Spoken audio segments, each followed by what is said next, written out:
بسم الله الرحمن الرحيم. قد سمع الله قول التي تجادلك في زوجها وتشتكي إلى الله والله يسمع تحاوركما إن الله سميع بصير. بسم الله الرحمن الرحيم. السورة نيتوا سورة المجادلة غير مدنية يكر مدينة وآياتها 22 آية. إن آية مكم يابير مبيري nga Allah subhanahu wa ta'ala yaina ensonga lwaki yasse sura eno mu aya ezisookera ddala.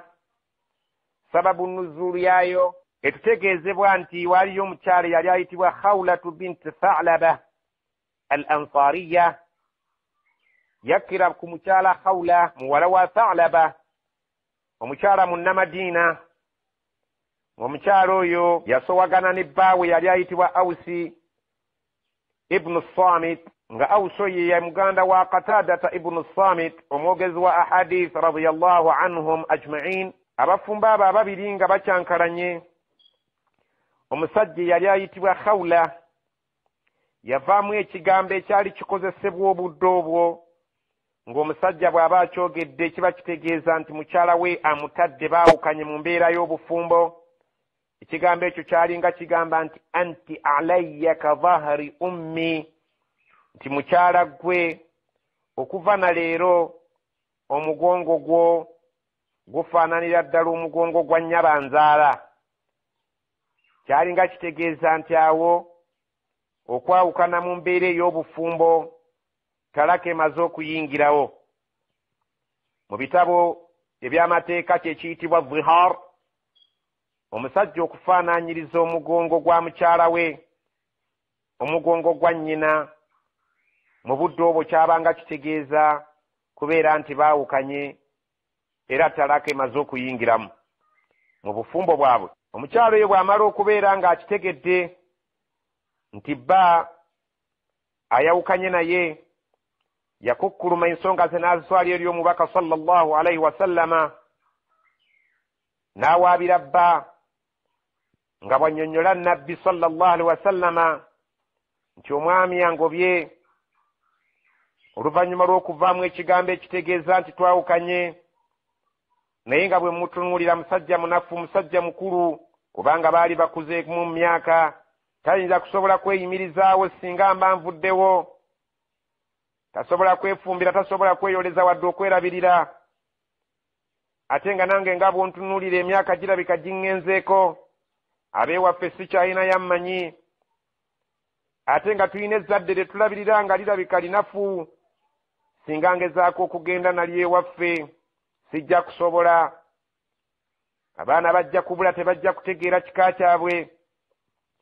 Ate singa ngezaako okubalekera muzeeyi Awsi wadde nga ngobye, tajja kusobola kulabirira baana bano kubaliisa, bajja kufa enjala. Nabiyuna Muhammad sallallahu alayhi wasallam n'abeera n'omukyalo oyo nga balina engeri gye bawanyisiganyaamu ebigambo byabwe, nga ne nabbi yali tannaba kussibwako tteeka lya zihar, ngeri ki bw'asaanidde okubeera ng'alamula omukyalo ono. Bwe yagiranga n'amugamba nti ate oba bakugobye, ekigambo ekyo kirabika nti omusajja akutamiddwa mwawukanye. Omukyala yagenda okulaba nga nabiyuna Muhammad sallallahu alayhi wasallama talinaawo ngeri gy'ayinza kulamula ku nsonga eno okuggyako ensonga ziripootinga eri Allah subhanahu wa ta'ala zimutegeezebwe. Omukyala ebigambo bye yagamba nabbi n'abiwaabiriwa Allah subhanahu wa ta'ala n'abiripootingayo, Allah asobole okuyingira mu nsonga ze, asse obubaka ku nabbi Muhammad sallallahu alaihi wasallam abeere ng'amutegeeza ekituufu ekyokukola. Allah subhanahu wa ta'ala n'assa etteeka ku ntandikwa y'essuula eno ng'atugamba nti qad sami'a Allahu, Allah awulidde qawla allati, ebigambo by'omukyalo oyo oba ekigambo ky'omukyalo oyo ekyamuleese eri nabbi, tujadiluka fi zawjiha, abadde awanyisiganya naawe ebigambo ku nsonga ya bbaawe Awsi yamugobye, ng'avaamu ekigambo ekitegeeza nti tebakyaddiŋŋana amuzira nga nnyina bw'amuzira.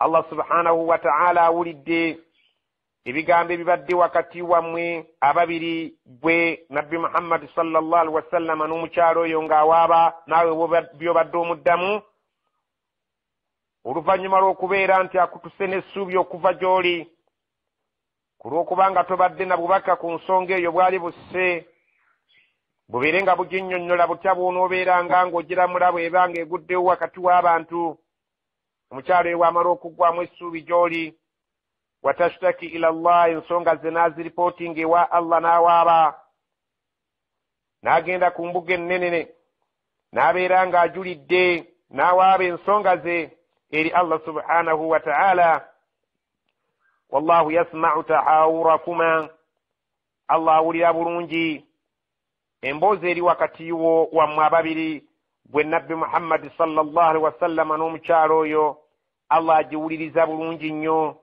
era ebibadde bigenda mu maaso wakati w'ebigambo byammwe abadde abitegeera bulungi nnyo inna Allaha amazima Allah subhanahu wa ta'ala sami'un awulira nnyo talina kye yeetaaga kubeera nti abagulizibwako nti kino kiwulire basirun ate alaba nnyo talina kyasobola kubeera ng'agambibwa nti na kino kirabe wabula okuwulira kwe n'okulaba kwe kwa ddaala lya waggulu nnyo eritayinza kubeera nga litegeerebwa nga ffe abantu الذين يظاهرون منكم من نسائهم ما هن أمهاتهم إن أمهاتهم إلا اللائي ولدنهم وإنهم ليقولون منكرا من القول وزورا وإن الله لعفو غفور الذين يظاهرون منكم من نسائهم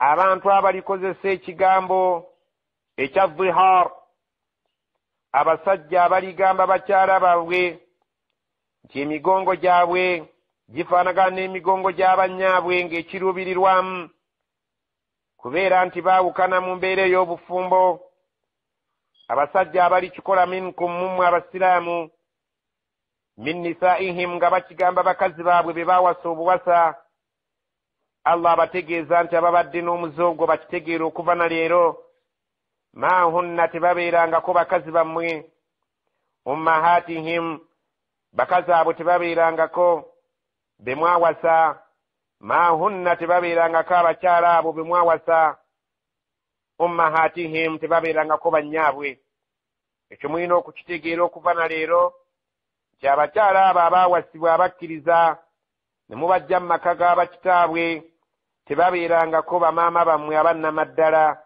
si babaama baabwe wabula bakazi baabwe eyo poyinti bagitegeere bulungi in ummahatuhum tebali bamaama baabwe illa okujjako allai abakazi abo waladnahum abaabazaala be bamaama baabwe abannamaddala maama wo yoyo abaakuzadde so gw'oba owasizza abamukyalawo Allah nannyonnyola ensonga eyo etegeerekeke bulungi abakkiriza babeere nga baawula wakati w'ebintu ebyo ebibiri wa innahum mazima abasajja abakozesa ekigambo kya dhihar la yaquluuna munkaran min alqawli boogera ekigambo ekirabika nti kibi nnyo mu bigambo ebyogerebwa abakkiriza tebaali badde ng'ekyo bakyogera kubanga kibi mu bigambo ebyogerebwa wazuuran ate bulimba bwennyini kubanga nnyoko oba omusobola okumwawula ku mukyalawo gwe wawasa obuwasa tewawasa nga totegeera osobola okufuna amagezi agaawula wakati wa maama wo ne mukyalawo Allah subhanahu wa ta'ala ekintu ekyo kyamunyiiza n'akiyita ekigambo ekibi ekitasaanidde kuyita ku lulimi lwa mukkiriza ate era n'akiyita eky'obulimba obw'enkukunala kubanga kirabibwa n'ayonka wa inna Allaha la'afuwun mazima Allah subhanahu wa ta'ala alekera ghafurun ate musonyiyi singa omuntu anaaba yeenenyezza ku ekyo ekiba kimuvuddemu nga kinyiiza Allah nikiyita ku lulimi lwe najjukira n'abeera nga yeenenyezza eri Allah subhanahu wa ta'ala ajja kumusonyiwa kubanga yiye musonyiye ateekanya baddu be abamanyi nti basobya. والذين يظاهرون من نسائهم ثم يعودون لما قالوا فتحرير رقبة من قبل أن يتماسا ذلكم توعظون به والله بما تعملون خبير. والذين يظاهرون من نسائهم نيابا سجابو abakozesa ekigambo ky'emigongo gy'abanyaabwe nga bagifaanaanyiriza egy'abakyala baabwe olw'okwagala okubatalaka, thumma oluvannyuma nga wayiseewo ebbanga ng'omufumbo bw'abeera, yauduuna lima qaalu ne baagala okuddayo babeere nga bamenyawo ekyo kye baayogera, ne baagala okuddira bakazi baabwe oluvannyuma lw'okubeera nga baayogera ekigambo ekifaanagana ng'ekyo kye tukulembedde okunnyonnyola, ne babeera nga baagala okuddayo eri bakyala baabwe babaddire nga bakazi baabwe. Allah subhanahu wa ta'ala yateekawo etteeka oluvannyuma lw'okubeera ng'oyogedde ekigambo kya tihar, bwe wayiseewo ebbanga n'oyagala okubeera ng'okimenyawo oddire mukyalawo, tojjanga kuddayo buzzi eri mukyalawo okuggyako ng'omaze okubeerako omulimu gw'okola nga temunnaba kulabagana na mukyalo oyo ng'abafumbo. Kiki Allah subhanahu wa ta'ala kye yateekawo ky'oteekwa okumala okukola nga tonnaba kuddamu kulabagana na mukyalawo? Biwerako ekisooka, fatahriru raqabatin min qabli an yatamassa, ateekeddwa okuta ensingo y'omuddu, najja omuntu mu buddu n'afuuka omwana w'aboobo, min qabli an yatamassa, nga tebannaba kubeera nga balabagana ng'abafumbo, nga tonnaba kumunonayo ewaabwe kubeera nti afuuka mukazi wo nate. Genda omale okugula omuntu yenna ali mu buddu, omute ave mu buddu abeere ng'afuuka omwana w'aboobo olyoka onona omukyalo oyo. Dhalikum tu'adhuuna bihi, ekyo nno mmwe abakkiriza kyemubuulirirwa nakyo mubeere nga mukyekwatako, muleke okuddayo okumala nga mukomyawo bakyala bammwe nga temuyinaawo kye mumaze kukola ku sayidi ya emateeka ga Allah subhanahu wa ta'ala. Wallahu bima ta'maluuna khabir, Allah bye mukola byonna mukenkufu. Singa muneddiza abakyala abo nga temumaze kubeera nga mukola ekyo Allah kye yabalaalikako, Allah ekintu ekyo akimanyi bulungi. Singa munaakola ekyo kyabagambye nti mubakomyewo oluvannyuma lw'okuta omuddu, Allah mukenkufu ku byonna bye mukola mu ngeri zammwe zonna ng'abatonde abalaba bulungi, talina kye yeetaaga kubuulirwa kubanga ye yabatonda. Ala ya'lam man khalaqa, mulowooza tamanyi ng'ate ye yatonda? فمن لم يجد فصيام شهرين متتابعين من قبل أن يتماسا فمن لم يستطع فإطعام 60 مسكينا ذلك لتؤمنوا بالله ورسوله وتلك حدود الله وللكافرين عذاب أليم. faman lam yajid, omuntu abanga tasobodde kusanga muddu wonna we baabeera ali asobole okumuta afuuke omwana w'aboobo, nga bwe kiri ku nsi yaffe neya Uganda n'ensi endala, obanga bw'oyinza okulowooza nti ku mulembe gwaffe kuno tewakyaliwo bantu baddu, naye singa obeera okikoze n'otasobola kufuna muddu gy'ali osobole okumuta, fasiyamu shaharaini mutataabi'aini, olina okusiiba emyezi 2 egigobereganye nga giddiriŋŋanye. Bw'omalako guno n'okwata omwezi omulala z'ennaku 6 nga toliddeemu, min qabli an yatamassa, era emyezi egyo 2 olina ogisiiba nga temunnaba kulabagana nga bafumbo. Singa omusajja abeera tasobodde kusiiba myezi 2 nga ne mu nsi mwali temuli baddu, abeere ng'abeera agula omuddu oyo amuta okufuuka omwana w'aboobo, ye anaakolanga ki? Okusiiba tasobola. faman lam yastati', anaabanga tasobodde kusiiba, fa it'aamu, anaaliisanga 60 miskiina, bamasiikiini 60. okuŋŋaanya bamasikiini 6 n'obaliisa bwe kiba kisobosa okubakuŋŋaanya. bw'oba tosobodde obalirira ekyetaagisa n'okitwala eri imaamu abamanyi we babeera, n'omanya nti masikiini asobola okulya haafu y'ennyama ne haafu y'omuceere, n'obeera ng'obibalirira mu ssente ezo inoziwa imaamu n'abeera nga asobola okukukolera omulimu ogwo, oba ggwe kennyini okugenda ng'ofeffetta mu bifo gye bali, n'ogenda ku mizikiti gye bali, batera okukuŋŋaanira mu mizikiti gy'ebibuga, n'ogenda mu kibuga ggwe kennyini n'obalirira ssente ezijja mu mbeera eyo, n'obeera nga ozibawa oba n'obawa emmere ejja mu tteeka lino Allah subhanahu wa ta'ala lyabadde nga akugambye nti oteekwa oddikola singa oba tosobodde kubeera ng'osiiba oba okufuna omuddu bisaba masikiini 6. dhalika litu'minu billahi wa rasulih, ekyo Allah akikola bw'atyo musobole okukkiriza Allah n'omubaka we, muleke okuddayo okuzannyira ku mateeka ga Allah subhanahu wa ta'ala. wa tilka hududullah, ezo z'ensalo za Allah, ago ge mateeka ga Allah subhanahu wa ta'ala gatadde ku nsonga eyo. walilkafiriina, naye balina abanaawakanya etteeka eryo n'omalozza omukazi nga tokoze kimu ku ebyo ebisatu, gwe ne weekolera bibyo n'okomyawo omukyala wo mu ngeri ng'eyo. Allah agambye abanaawakanya ebyo byenjogedde ku bikwatagana ne dhahar balina ki adhabun alimu, ekibonerezo ekiruma ku lunaku lw'enkomerero. إن الذين يحادون الله ورسوله كبتوا كما كبت الذين من قبلهم وقد أنزلنا آيات بينات وللكافرين عذاب مهين. الله سبحانه وتعالى قال إن الذين يحادون الله ورسوله، mazima abantu bonna abagezaako okubeera nga babiisanya ne Allah subhanahu wa ta'ala n'omubaka we, ne babeera nga tebakkiriziganya n'amateeka ga Allah na mubaka we, ne babeera ku sayidi ekontana n'amateeka ga Allah n'omubaka we. Allah byayagala nga si bye bayagala, Allah byabalagira okukola nga si bye bakola, ne babeera ku opposition sayidi, esayidi efuganya ne Allah subhanahu wa ta'ala.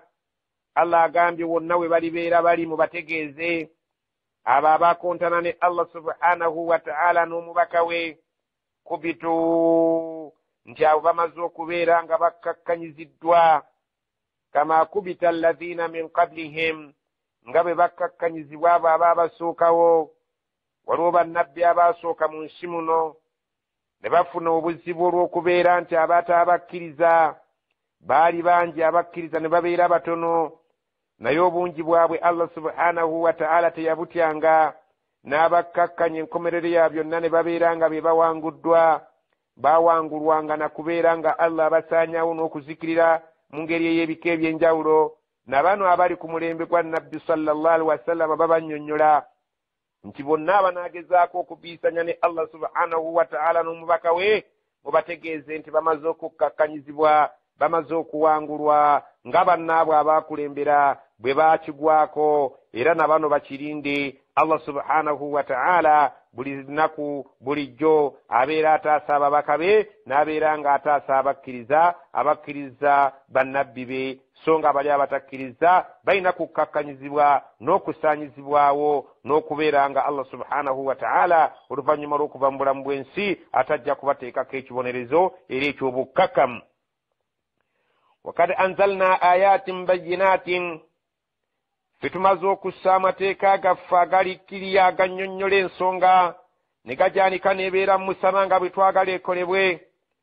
walilkafiriina, naye abanaawakanya amateeka ago agamaze okunnyonnyolwa, adhabun muhiinun, balinde ekibonerezo eky'okubalaga nti baali ba wansi, ekijja okubanyoomesa, ekijja okubalaga nti tebaayina buyinza kubeera nga babiisanya n'amateeka ga Allah subhanahu wa ta'ala. Allah ajja kubassaako ekibonerezo ekijja okubalaga nti banyoomoofu nnyo.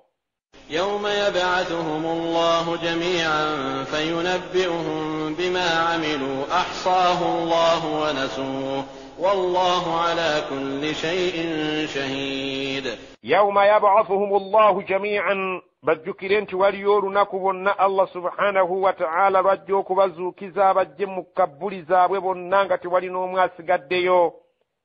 Fayunabbi'uhum, abannyonnyola akawunvu n'akagga, bima amilu, okusinziira nga bwe baakola ku bulamu bw'ensi. Abaakola obulungi basasubwe obulungi, abeeyisa obubi Allah subhanahu wa ta'ala abawe ekibajaamu. Ahsaahu Allah, ku lw'okubanga Allah subhanahu wa ta'ala buli kye baakola yamala dda okubeera nga akiwandiika mu kitabo, ne babeera nga bakibakuumidde ku lunaku lw'enkomerero bagenda kubeera nga bakibalaga. Yawandiika buli kawunvu nakagga ku ebyo bye baakolanga mu bulamu bw'ensi. Wanasuuhu, wadde nga bo baabyerabira bye baakola, naye Allah abiyina mu buwandiike, abiyina mu fayiro y'emirimu gyabwe. Bo baabyerabira naye Allah subhanahu wa ta'ala ateerabira, ye yagenda